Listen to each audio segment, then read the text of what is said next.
How to use multiple sound outputs in your Windows device. Hello guys, this is Atticus and welcome back to another tutorial video by AppHacks. In today's video, I'll teach you guys how you can enable multiple sound outputs in your device. So let us get started. So the first thing you need to do is simply head over to your search bar and then search for sound. After you search for sound, you should get an option that says change system sounds. Tap on it and now this should pop up. Now you'll see the playback option. You'll see your speaker or your headphones, whichever is connected, is your default and is turned on. So this is fine. Okay, now head over to your recordings and under here you will find many options. I only have one here.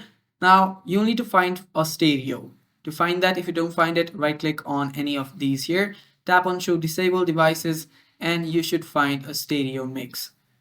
After you find stereo mix, simply right click on it, open its properties and head over to an option that says listen while recording or some option like that. Make sure that is checked on and simply select your device.